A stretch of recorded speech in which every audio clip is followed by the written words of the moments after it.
Hi, I'm Anthony Verdino, and I'm about to have a productive conversation with Mike Vardy.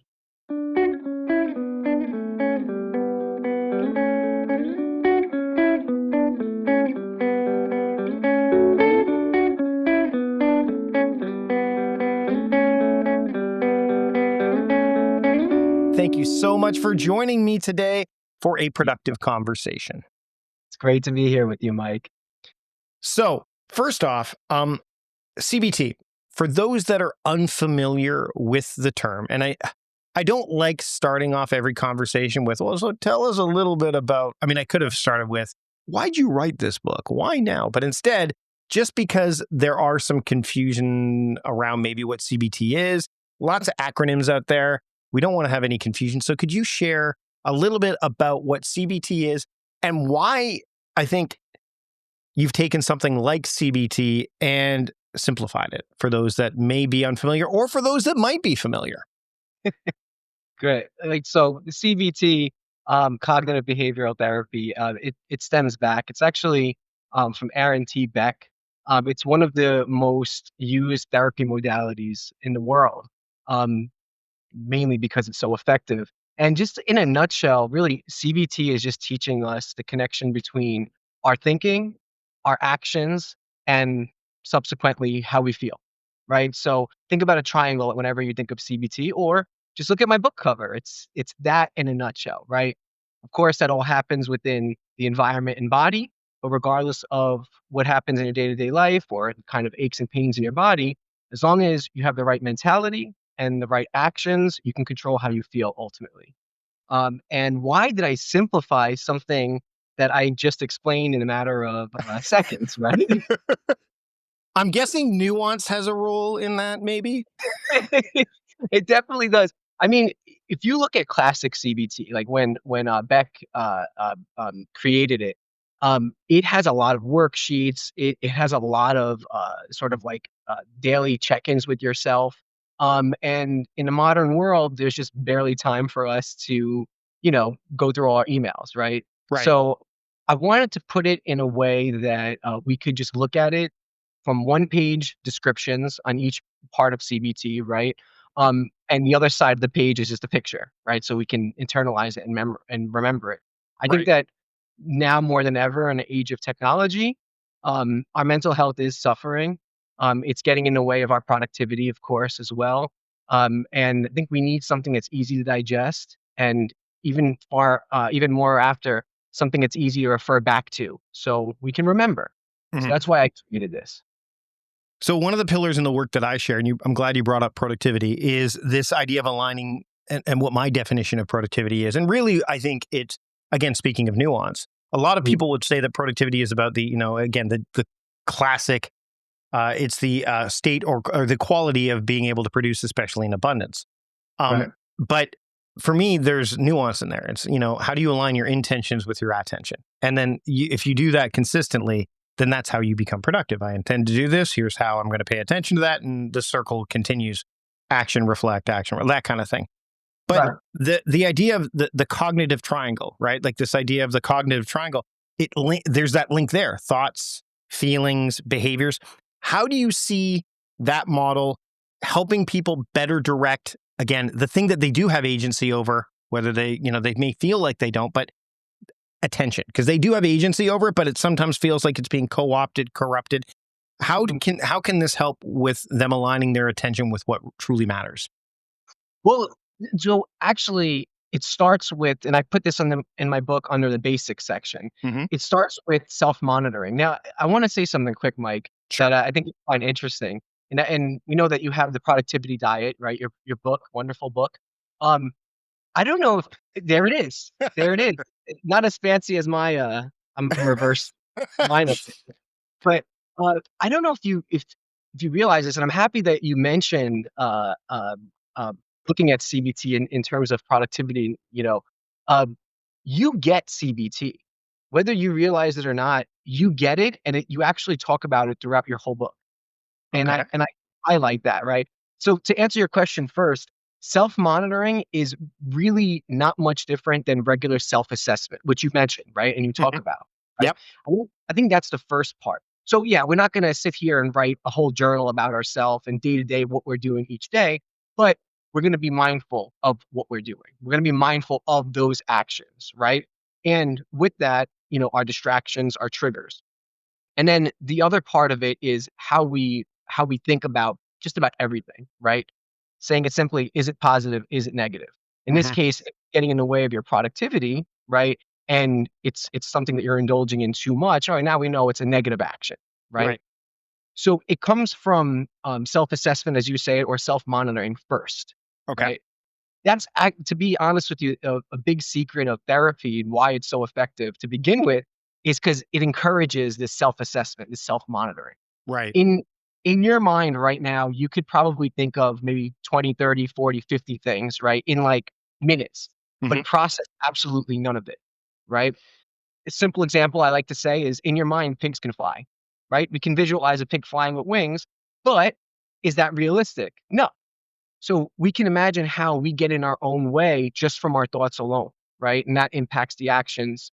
Does that is that kind of No, that does. And what I mean, before we hit record, um, I talked to you about something that I discovered while I was cooking dinner, while I was getting all that stuff ready, and I was in the action phase of, like, I was devoting my attention to dinner, right?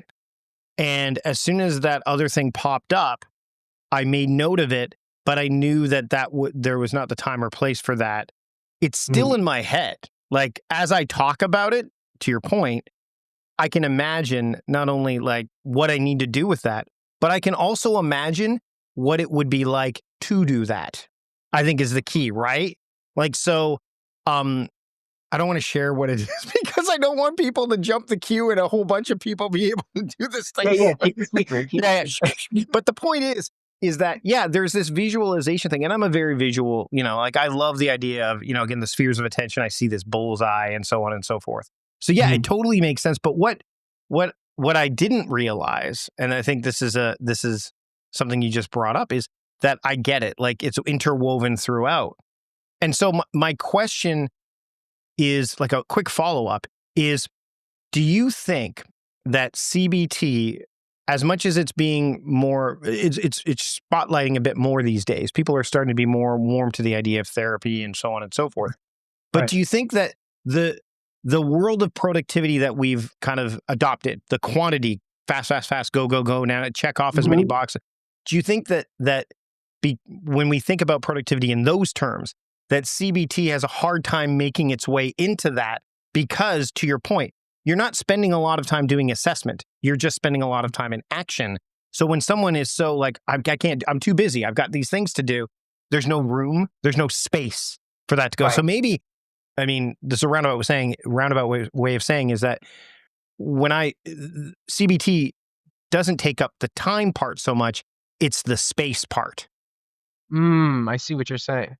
Hey, well, when you think about it, right, a lot of us nowadays have what they call VAST, variable attention stimulus trait, right? Because we have these phones that are so incredibly distracting, technology in general, right? So Hmm. it does get in the way of our productivity, for sure. Right. Um, you know, Here's the thing, right? When you think of CBT, try to think about it as a means of not necessarily just controlling the actions, right? Not Hmm. necessarily just reframing the thinking, right? It's Yeah. that feeling part, right? You know, if we keep neglecting that aspect of it, now that's how we get these undiagnosed conditions, and we don't even realize how we're holding our own self back through it, right? We So, spiral too. We spiral too, right? Like, I actually, to your point, I was working with a coaching client and I said that you need, what if this, what if that? She goes, oh, yeah, you're talking about reframing here. And she had done CBT.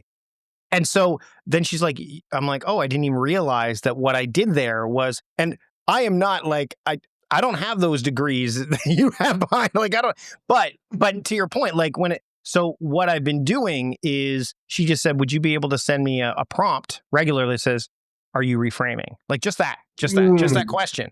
I'm like, if wow. that'll be helpful, sure.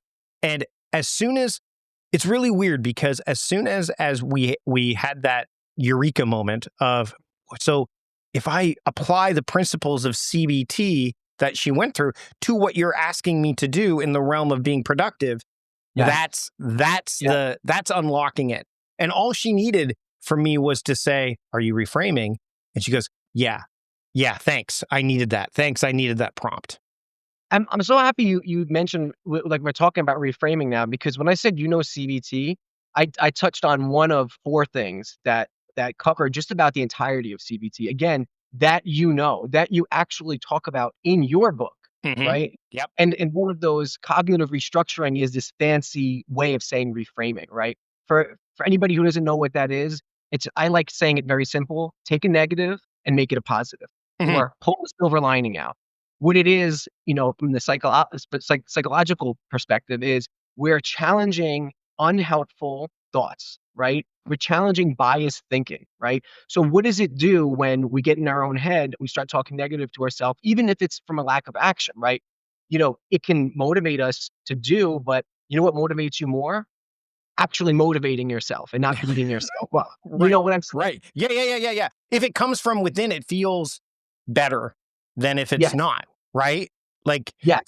it creates a forcing function that you go, "Oh," because it feels better when you come up with the idea than when somebody else you kind of gives it to you. Another secret of therapy, right? Even if you're literally giving somebody a possible solution and they repeat it back to you in their own way, like they came up with it. Oh, that's great. You came up Hmm. with that. Now they'll probably do it, right? Right. And and when you look at reframing, so I want to can I just mention something from your book that will teach cognitive restructuring, right? Absolutely. Yeah. As you can tell, Mike, I'm gonna do this a lot here. Okay. Yeah. No. Hey, man, this is promoting both our books at this point. Listen, I'm a guest in your podcast. The least Yeah. I could do. No.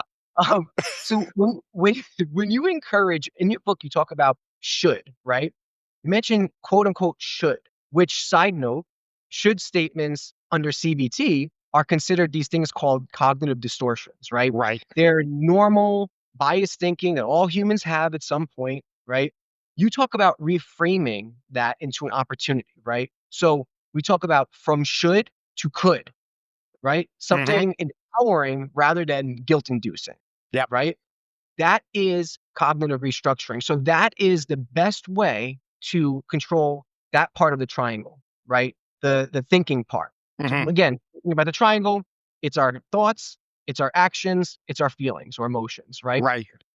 So we can't just control our feelings alone, but now when you start changing the negative in your mind to possibilities, right? When you start giving yourself a break mentally, now you're helping to contribute to the whole triangle.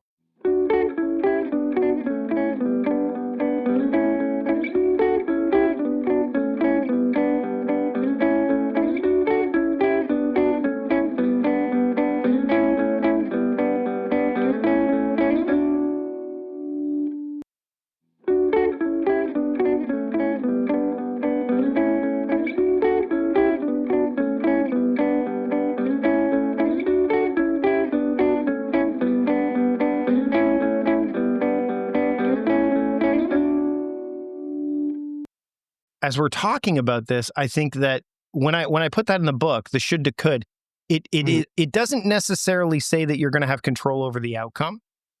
Right. It says that Right. you have command over the choice. And that is, again, it's so funny because I have so many people that I've talked to, both friends, colleagues, clients, and some of them, like, again, I get an eye roll or sometimes I get a lean in. It depends. But they're like, "Oh man, I'm so stressed. I don't like my job. I'm so overwhelmed, blah, blah." I'm like, "Well, just quit your job." And they're like, "Wait, I can't do that." I'm like, "Well, hold on. You could. You could." "Well, yeah, but I've got a mortgage. I got this." I'm like, "Okay, but that's not what I'm saying. You are Mhm. making a choice to stay there, which is fine." Like, again, no judgment, curiosity over judgment, right? Gosh, Ted Right. Lasso. Love Just it. Love it. so good, so Listen. good.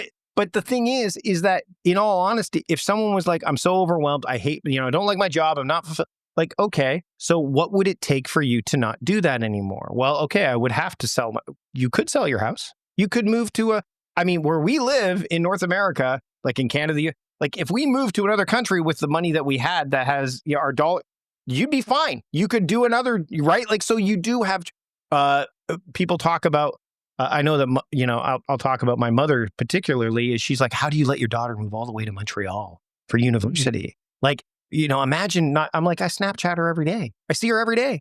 So what's the difference between me being, from Victoria to Montreal versus me being from Montreal to Belize or Portugal or the Philippines or whatever, right? It's It still comes this, like, why not let her move? Like, why would I not? right. But not only that, like I, I'm not going to see her. Like, I know that people say, "Oh, your family's really close," so on and so forth. I can't tell you how many times living close to my family, how many times we did not see our family extended over the ones. So that's there. That is an invalid reason, as far as I'm concerned. Especially since, like, it's not like my daughter has to send me a postcard or call me long distance to talk to me now from Montreal.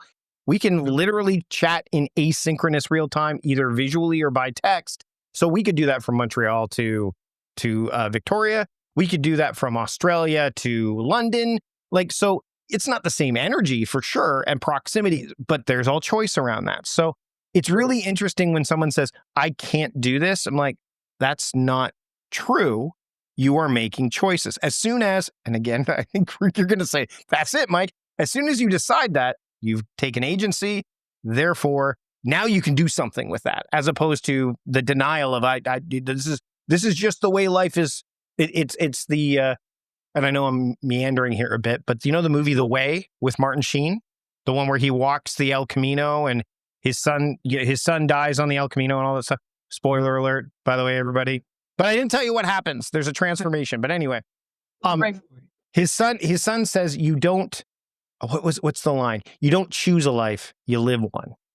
And I'm like, goosebumps, even just like, Mm. and that, the bottom line is that we have so many, we feel like we don't have choice, but it's more that it's easier to have the choice made for us based on what we believe, as opposed to actually going, okay, you know what? I could do this, Right. but I'm not going to. Right. It's like it's when you think about, like, what I think about when you say this is how people use the word never a lot, right? Mhm. Like, oh, they never show up on time, right? Well, never? Like, so they never came on time, right? It's the same idea. And using definites in themselves, in and of itself, is like a distortion, Yeah. right? It's Yeah. a Yeah. cognitive distortion. It's Mhm. true. What you're saying makes a lot of sense, because when you think about reframing and using it the way you're describing it. Now, keep in mind, in my book, I keep it so simple, right? Yes. Like, it's like we're looking at it from a positive lens, right? But if you go into it a little bit more sophisticated, what you're describing is exactly the point and what we're Mhm. trying to get people to realize, right? Because we we end up putting ourselves in, like, I try to think about it like I'm collecting a paycheck, right? These people are paying my bills, right? So we put ourselves into a box and think that this is what it has to be, but that's not true, Yeah. right? Look at all the entrepreneurs. So I love what you're saying. It's a mindset, and a lot of the time we're not restricted to just one thing. So that's where acceptance comes in, right? It's another thing we talk about. Because, okay, Mhm. sometimes there are choices where it's like, okay, I'm making this choice, but I can't do anything else about it, right? Right. We get into a certain corner, right? So acceptance comes into play, but a lot of the time, it's just not the case. There's always a choice. There's always something else we could choose, but we have to reframe our thinking, and Mhm. that's where the active effort comes in to actually do that, to unlock everything else. I mentioned in my book too, and I know with the idea of the Jedi, because we talk about you said no definites and absolutes, and right Yeah. up there is Yeah. Qui-Gon Jinn's lightsaber. Because I talk about this in my book, where I say, like, he didn't listen to the good or the bad, he listened to the will of the Force, like whatever was Mhm. presented to him. And it's so funny because one of my favorite lines that gets often overlooked in the Revenge of the Sith is when Obi-Wan says to Anakin, just as Anakin is like flipped, is he says only a Sith deals in absolutes. And I'm like, that's a load of crap, because the Jedi do too. Like, you're not allowed to have relationships. You're not allowed, like, it's very dogmatic. And the True. only one that kind of in the active lore, of Star Wars, for those that are Star Wars geeks that are watching this, and when I say geeks, I mean it in the most endearing of ways, because I am too. Clearly, is yes, there's other probably Jedi that do live up to what Qui-Gon said, but nonetheless, it's like, hey, listen, like, I don't listen to the good or the bad, I listen to the will. I'm in the middle, and So one of the things that I think as we go through the idea of simplifying, and what I love about the fact that you've written this book is that it focuses on that topic. Like when we bring, like you mentioned, hey Mike, in your book, you get it, you bring it in, but I don't talk about it explicitly, so you got to dig a bit. You obviously with expertise found it, but for somebody who is, first off, they hear the word therapy and they immediately recoil, or, and this is a two-parter. So how do you deal with somebody who recoils to the Mm. idea of whether it's simplified or not? When they hear the term therapy, they immediately, get closed off. But secondly, and this is becoming a very popular use of AI, is they Mm. start to use AI for that. Not saying that's inherently bad in to a degree, but like anything else, more than moderation can cause it, because you mentioned biases and all that stuff. Right. So the Right. two-part question I have is, how do you help someone like lean into this beyond the simplification of it, because the book does help with that, for Right. those that kind of recoil at therapy, but also for those that, what, I'll do therapy, but I'm going to get AI to help me with it, and what that looks like. Well, I think like so good question. So for the first part with the recoil, right? You know, there's a joke in therapy, right? That how many therapists does it take to actually change a light bulb, right? Mhm. And the answer to that is zero, just one, but the light bulb has to want to change, right? So that's right. Like, Fair, fair. think about it, right? Yep. So that's you're dead in the water if you're coming to a therapy session because your spouse said you have to, Mhm. right? Like you're dead in the water at that point if you're being forced to do it because you have to want it, right? Because that's the Right. only way that you're gonna get in your head and you're gonna reframe.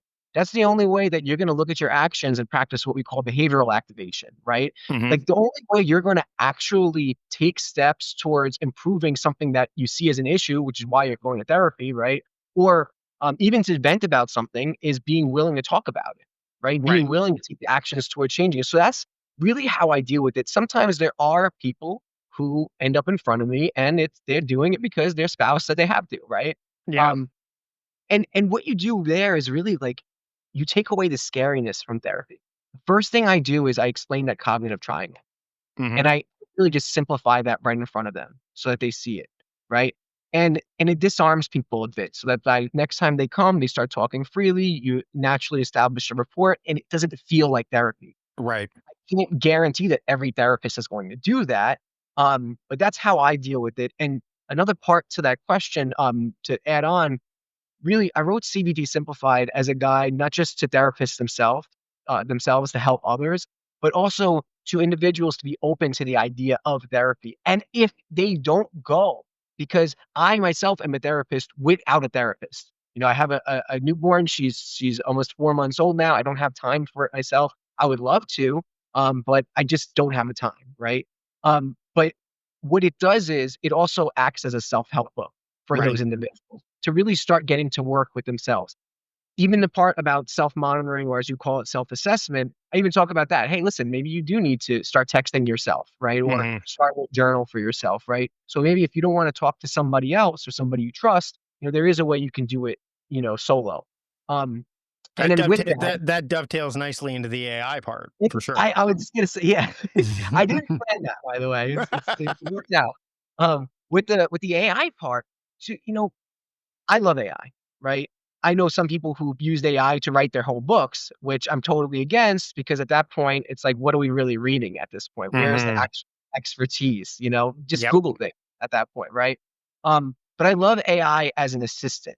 And I think that for mental health, people can totally use it as an assistant. As a therapist, there's work being done.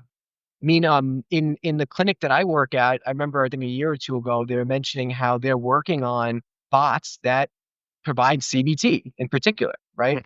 So it can be a useful tool and we can get there. I can imagine in 10, 20, 30 years, therapists even being replaced by it. Of course, people are always going to want the mom and pop effect, right? They're going to want the real life person situation.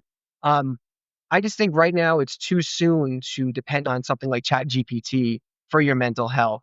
I think that if you pair it with something like my book or even in your book, right, for increased productivity, it becomes something a bit different, But using that solely is just like having AI write the book for you, right? The same logic, I think. Yeah, yeah, yeah. I want to talk about some of the tactics. So some of the simplified strategies, like the 1, 2, 3 go strategy. Like it's a way to kind of get going. Yeah. Um, how does that fit alongside, say, more traditional productivity methods that others may have explored? Because Mm, like time theming that I've talked about, or attention yeah. pass, or any of this stuff.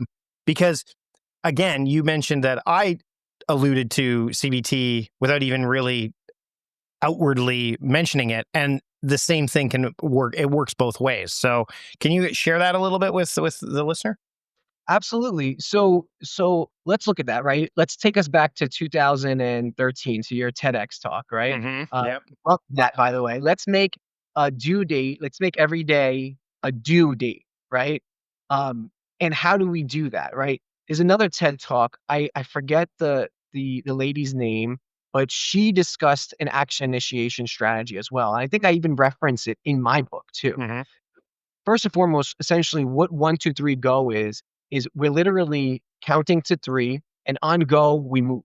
These are called action initiation strategies. The one who gave the TED Talk, she mentioned 5, 4, 3, 2, 1, blast off, right? Right. Move, right? And she used that, I think, to kinda conquer her depression, right? So when we look at action initiation strategies, what's happening when we procrastinate, right? So procrastination is a symptom of anxiety. We're not saying Hmm. that you have anxiety because you procrastinate, because we have symptoms of everything, right? Yep. Anybody can have symptoms of anything. But what's happening is you're thinking about doing something. You're thinking about getting rolling on an Hmm. act, right? As you continue to think about it, in your mind, things start flying, right? It Yeah. gets it gets heavier and heavier and heavier to imagine executing something than it is when you actually start it. So, for example, did you ever have a task that you had to complete and you knew it was a hard task, but you procrastinated on it? You thought about it a lot. And once you actually started working on it, you realized it wasn't as difficult or as painstaking as you thought it would be. Oh, Has that ever happened to you? all the time. It happened yesterday. Yeah. Here we go. So let's look at what's happening, right? First of all, humans are negatively biased creatures, just like just about every animal in the animal kingdom. A squirrel is going to run away when you walk toward it, right? Hmm. It's thinking, this guy's going to hurt me. I'm Yep. going. Right? We're not that much different. So why I'm bringing that up? When we overthink or start ruminating, right, thinking about the same thing over and over and over again, at some point, when we continue that form of thinking, we're gonna get to a negative place. It's Hmm. gonna start negative at some point because we are negatively biased, right?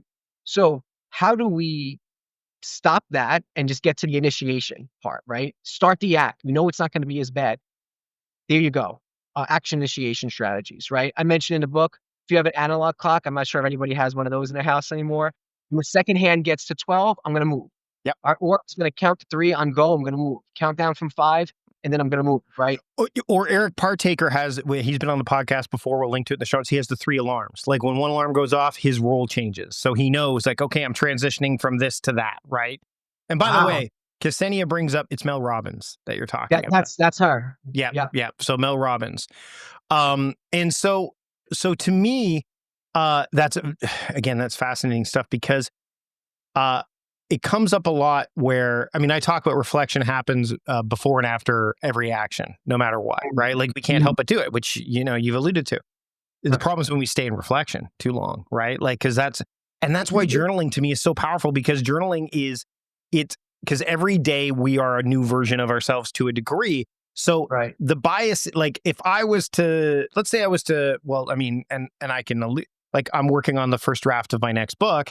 And Sarah, who's moderating the chat right now, she's been told, like we kind of said, hey, one of the things and I don't tell Sarah very much, but I'm like, please, I need you to do this. Like, ask me how the draft is coming every time we meet on Monday. And that's a trigger for me to go into it. But it's a task that, if I reflect too much on the first draft, as you know, as a writer, you're never going to get the Mhm. first draft done. But once Right. you know that you've A, completed a first draft, B, you know it's the first draft. Like it's not supposed to be the finished product. Right.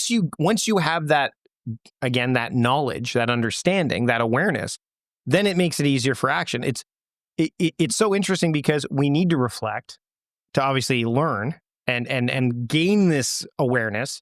But if we spend Right. too long there, it can derail us at the same time. Now we're not moving, right? We're just stuck in our head. Yeah. Yeah, absolutely. See, Yeah. you get CBT. You get it. So Christina has a great point that when I promoted kind of the show here for our community, when I was promoting it to I said, hey, the 20th of August, we're going to have Anthony on the show, but we want to talk about like your own lived experiences and overcoming challenges, which is what led you. So like the combination there, you can see the question on the screen. So can you tell me what lived experience of overcoming challenges you had to face and how CBT helped you with that? Absolutely. When I was about 5 years old, I was in a tragic car accident that unfortunately took the life of my older brother. Um, and with that, I broke both of my legs, both of my femurs. And my mom was at the time put into a coma. She broke her skull.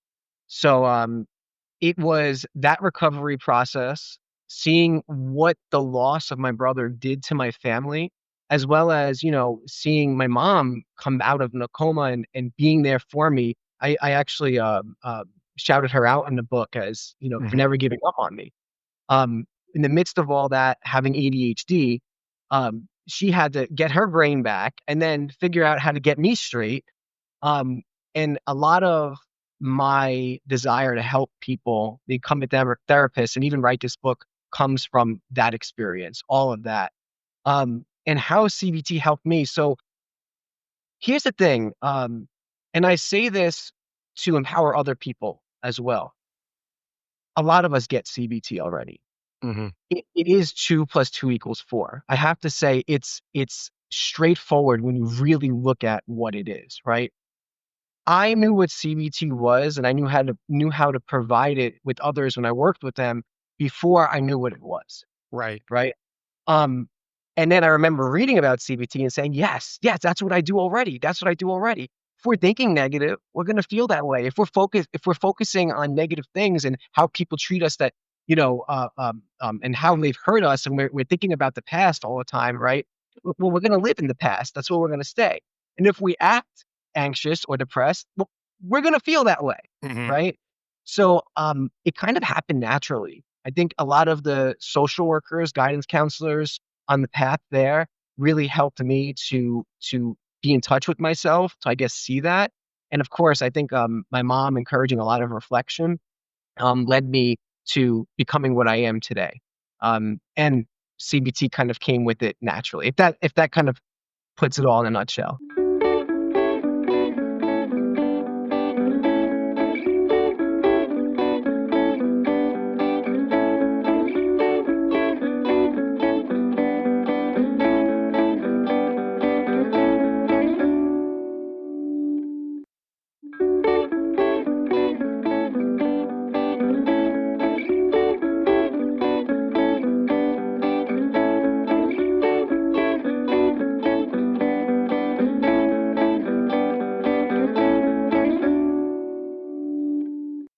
I noticed when you started talking about this, because if you're watching the video of this, you could see your face change when you Mm, tell this story.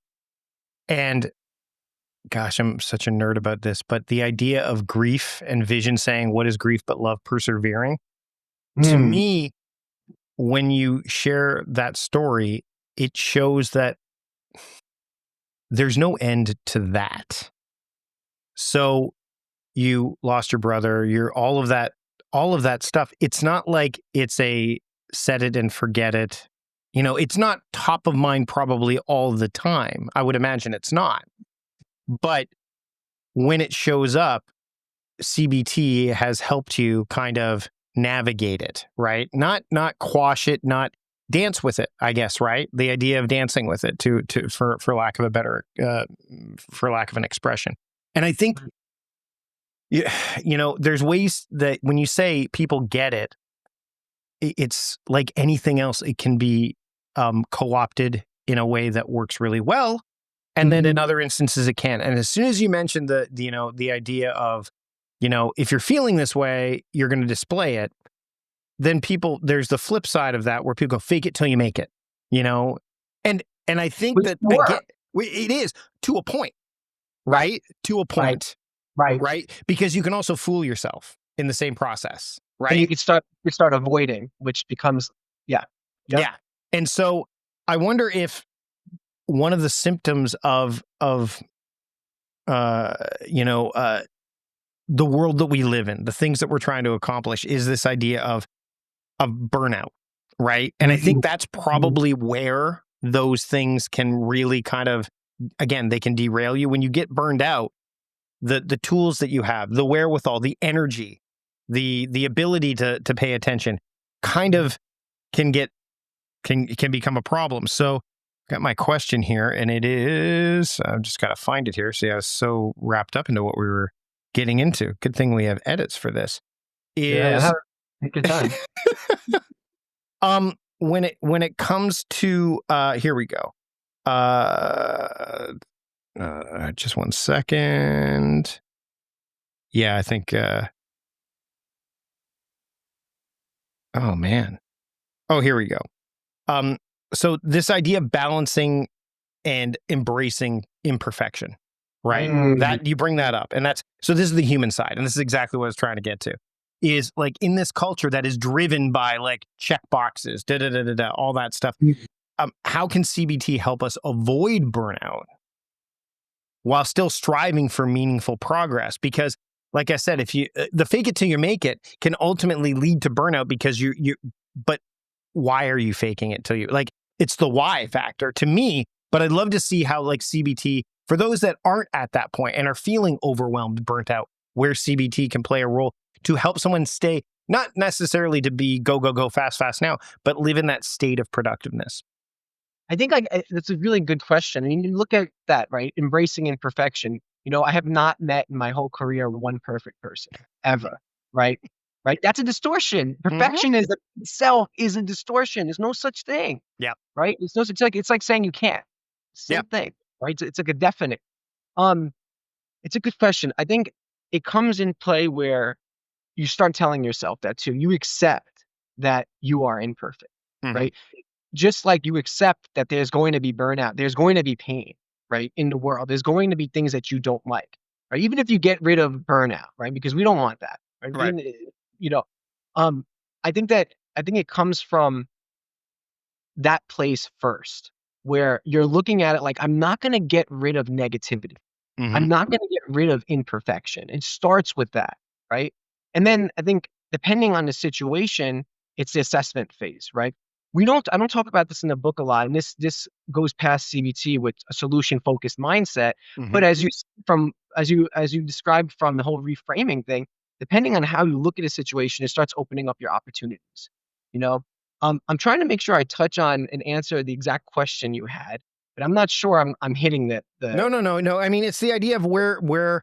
So again, CBT and this idea of burnout, where, and again, I think reframing is what you're talking. Like, I mean, ultimately, I think that that's part of it, right? Because, you know, whenever we get a tool right. that helps us, whether it's Right. an app, whether it's a meditation, whether it's CBT, whether it's whatever, uh, we there's a tendency, and I'm being very general here, to go, that's going to solve our problem. That's going to Mm. keep me from not getting things done. It's going to help me prioritize better. I've got this fancy new planner. It's January 1st. No problem. For the rest of my life, I'm going to be like, we get these distortions in. And so you've answered the question to a degree, but I mean, I think it's the avoidance of falling into those traps of, hey, I have this tool, ergo, this, I don't need to do anything else because the tool will do the work for me. I get that. Yeah, and meanwhile, what we don't realize is doing that creates its own set of problems yet again, because Right. now we start becoming dependent on technology. I think there's a part of this that we have to touch on at some point, and I think it ties a lot of this in, right? Um, a lot of the time we neglect what we truly want. In your book, you mentioned as a diet metaphor that productivity can nourish us, but it's about the ingredients that fuel us, Yeah. right? It's about the ingredients that fuel us. Mhm. So it's about choosing um, um, the ingredients that sustain your focus and energy, right? That's behavioral activation. So we keep talking about the triangle and we talk about the actions part in this case, right? Hmm. I think sometimes it's about balance. So since we can't get away from all negativity, right? And all of our problems and have something solve it all, because Yep. mind you, it would make life incredibly boring, right? What's it worth if it's painless anyway, right? Hmm. Um, when you think about that, too much time is spent focusing on just that, preventing burnout, the task itself. But what about what we do outside of the tasks, right? What do you enjoy, right? So I know some people who really like music, Hmm. right? For example, when's the last time you listened to music? Oh, I can't remember, right? So when you're coming home to prevent burnout, sometimes it's not about just changing the job or the task. It's about your own self care, Yeah.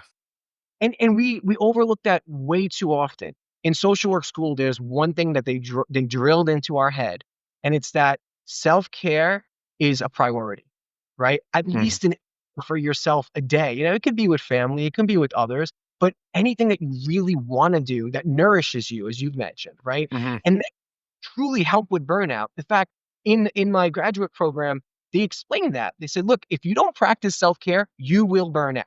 And Right. they use those terms exactly, right? So I know again it's a loose way of answering your question, but I'm No, also doing it intentionally. but I think the other thing is, and it's true. If you are selfish in the right way, because people think self care is selfish sometimes, right? And of course, selfish has that like, oh, you shouldn't be selfish. But if you are selfish in the right way, you will be selfless as well. Yes, yes, yes, yes, and I mentioned that, right? Yep. In the book, I talk about you come first, Yep. right? The old oxygen mask analogy, right? You don't put it on yourself, how are you gonna help the person next to you, right? Hmm. It's self-care for self-preservation. When Right. we preserve ourselves, now we're able to actually give our most to everybody else. Hmm. But if we don't give it to ourselves first, now I'm giving you a burnt out Anthony. I'm giving you a burnt out Mike. What good is that? Yep. Right? Yep. Yes. As we get close to wrapping up here, we talked about me cooking dinner earlier. Like I had a live stream for the Forge Your Future challenge for 2 hours, and I had an hour window. And Sarah, who's monitoring the chat here on YouTube, we had a brief get together, like a debrief after, and I had like 45 minutes between that and our conversation, and I knew I was making dinner, and I wanted. Here's the thing that I think that I've gotten dialed in better. It's always worth. So number one, I have an Instant Pot. No one else in the house really uses it. Why do I use it? Not because um, it's a gadget and I love fancy gadgets, although I do. It's this will allow me to make food, whatever for my family, and yet not neglect the things that I also need to do that are also for me and for my family. And so in that I actually got it done in a 30-minute window. And I'm going to tell you exactly how I did it for those that are curious. I said I need to make pasta because I'm not going to be home for dinner tonight. But obviously, I'm not going to cook the noodles yet. Like, so I sat and thought with it, and I said, okay. And I make no secret that I've used AI for recipes because it tells me Googling is fine, but using AI, generative AI, is actually better because I can say, here's what I have, here's what I want to Right. make me a recipe. It's not going to be fantastic. It's going to be okay because that's where AI is at this point. I said, I have an Good. Instant Pot. I have 900 grams of ground chicken and I don't want to make the sauce fresh, but I want to make it flavorful. I don't want to slow cook it in my Instant Pot. And by the way, it knows what my Instant Pot is because it's in the project file. So give me a recipe and I need to have it ready for my son to take and serve himself at 6 o'clock and Okay. spit it out. Doesn't even, I mean, it's doing the work. I then followed the instructions that it gave me, all fresh ingredients. I gave it all the parameters. It was done. Food is going to be ready for my family. I won't even be here. It is cooking right now while I'm here. Why did Wow. I do that? That's both. That's self-care. I'm taking care of myself in the process. Maybe not in that moment. Let's be clear, because I was moving around. But Right, right. when I'm out at 4 o'clock meeting my friend for a drink, I'm not Yeah. going to be thinking, oh man, I screwed my family. Like they don't know what I do at home most of the time because I'm here by myself. Like all that spiraling. No, Right. they know No, we everything all is ready. It's all good. And I've served them both doing this work that I do that earns me a living and being the stay-at-home dad that also all of that. And Wow. yes, Mike, why did it take so long for you to unpack that? Well, because I'm telling the story, but in my head, it happened like that because I've been practicing it enough and It was like leverage. Yeah, leverage. And I will say that even if AI went away, I would still figure out a way to do it. It just makes, I would just know, okay, well, I'm not going to be able to do it in that. I'll have to think a bit differently. Maybe I'll just get creative and do it myself, whatever. But the point is that that is a form, as weird as that sounds, at least this is my opinion. I love it. That's self-care. That's the thing, but that's the beauty of behavioral activation, and self-care falls under that. It's that it's what matters to you. It's what is meaningful to you. Like you just described it, and I think a lot of the viewers can really appreciate if you really think about it, what you just said, right? Now when you're having a drink with your friend, there's no guilt, Mhm. right?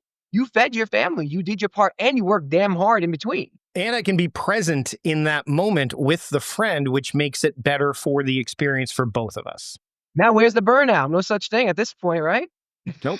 Nope. But it's so weird because people, again, I'm being general here. It's hard to see that forest through the trees, right? You know, Mhm. it's hard to figure that out because like, but Mike, that's just like, like, how does that, but it does like all these little things add up to a quote way of operating or whatever you want to say, because then I'm able to devote myself, my effort, my energy, my attention to the things that matter in those moments at that time because I've set myself up. And now, by the way, there's the whole after action stuff that people do. I'm like, okay, did I do that well? Did they like the dinner, all that stuff? But that's not the concern right now because I don't have any control over that right now. Later, if they say, Mike, the dinner wasn't good, I'm like, all right, well, I guess I won't make that again. Doesn't mean I'm just good, but I won't do, well, I guess I should never use the Instant Pot and I should never, like, again, It's dramatic. yeah, That's dramatic. yeah, Yeah. yeah, Yeah, yeah, it's too extreme, I should say. Not dramatic, it's too extreme. yeah, Right. yeah. Gloria Jean, who's a member of the Time Crafting Trust community, put, do something first in your day for yourself before others can invade your day. And it's very, very true. Very true. And as a night owl, I have to flip that a bit. In other words, my day really doesn't start for creative work until the afternoon. So Okay. I'm doing stuff for others early in the day. So that way, to what we said, I can set that up. And then later in the day, if someone goes, hey, it's already done. It's already done. It's already done. It's already done. Right. Don't even. Right. And I've gotten to the point where I don't, for the most part, again, this is not bulletproof, is I'll send a text. Hey, dinner's ready. Here's what you need to know. Boom. You don't need to talk to me about it anymore. It's makes sense. It's like Yeah. this is why, you wrote about productivity because, none of you get that very well, and it's very obvious from what you're describing here too. And with that one listener mentioned about doing something nice for your day, right? Gloria, I think that makes a lot of sense too. And we can do that. And even you can do this on top of your own system just by making the bed, right? Yeah. You probably heard it before. Yeah. It's one nice thing for yourself. Make the bed, Yeah. right? Brushing your teeth, right? I know it's simple, but it is Make, self. making myself a nice pour over coffee to start my day. There we go. There we go. It can be these things. And you know what makes them better? Right? You mentioned this before, you know, mindfulness. Mhm. Take it in for a minute. Take a deep breath as you're doing these things. When the bed's made, right? Or when you're sipping that coffee, before you even taste it, take a deep breath in, maybe get some of that beautiful coffee scent in the nostrils too with it, right? Exhale slow and just focus for a minute. And then imagine the taste of or think about the taste of that coffee as you're taking a couple of sips. I know it sounds a little woo-woo, right? Yeah. Some people are probably like, but they've done extensive studies on mindfulness and what it can do. In the Mhm. beginning of today, we talked about variable attention stimulus trait, right? We're Mhm. so distracted. We're so distracted. Grounding ourselves back by doing that allows the self-care to be that much amplified, right? And Yep. even when you're out having a drink, right? Same idea, right? Really look around in the surroundings. Look at your friend for a second, right? Mhm. Taste that drink that you're drinking for a minute. Take it all in. It amplifies it. Now you're giving yourself more than just an hour, right? You're grounding yourself in that process as well. Mhm. Gloria Jean, by the way, says she was in the Air Force, so making the bed is just part of part of the deal. He's preaching to the choir. She knows she gets it. He gets it. Anthony, before we wrap up, just looking ahead, last question I have for you: how do you see CBT evolving as more people that they're looking for practical everyday tools? So not just therapy room techniques. I mean, we see that therapy is becoming more accessible than ever. We alluded to some. There's remote type of therapy, and there's a whole bunch of that stuff that's kind of technology has allowed for that to happen. So what are some of the how do you see it evolving to help you build a sustainable, productive life? Well, I'll take it back to something you said to answer that question, and how you described what you did today almost as second nature, right? Or pretty much as second nature. You didn't have to really think about all that. You just kind of executed it, right? Right. And I think that is the true evolution of CBT within all of us, right? Now, we're not going to make a triangle a square, right? Like, we're not Right. going to add more to all of this. But as we practice reframing unhelpful thoughts, right? As we start looking at doing more of what we enjoy, right? And as we start feeling better because of it, and remember why, right? It will, or a lot of the time, I'm not supposed to say will, I can't make promises, but it usually starts becoming second nature to the point where in my own life, as I keep applying it, I don't really think about reframing, right? I don't really think about doing what I enjoy. It's second nature, right? So when a cognitive distortion comes up, and they will come up for all of us, right? Because we're normal, imperfect humans, right? At the end of the day, you automatically start looking at the silver lining. You automatically start saying, wait a second, let me look at this for the full picture, right? It's not about changing ourselves. It's about adjusting. And I think over time, we easily make these adjustments using CBT, and that's how it evolves. The book is called, and I'm going to get in here, CBT Simplified, A Simple Guide to Understanding Cognitive Behavioral Therapy. You can get it, I'm imagining at Amazon Variety, but where can people get it, keep up with the work that you're doing, and learn more about CBT? Well, you can pick it up on Amazon. I have it in several formats, and you can also go to my website, anthonyverdino.com, to learn more about me and any future projects I'm working on. And hopefully, I'll add a section on there where it says featured on, and I'll add this today's interview. And yeah, and then from there, it'll take you to my LinkedIn page too, where you can see me posting each week a new section of the book. Eventually, over the course of about 30 weeks or so, the whole book will be available on LinkedIn through posts, including those pictures. And it's just rewritten a little bit for social media. Um, and yeah, Awesome. Hey, Anthony, thanks so much for having a productive conversation with me today. it's been so productive and such a pleasure as well. And I hope to speak to you again soon.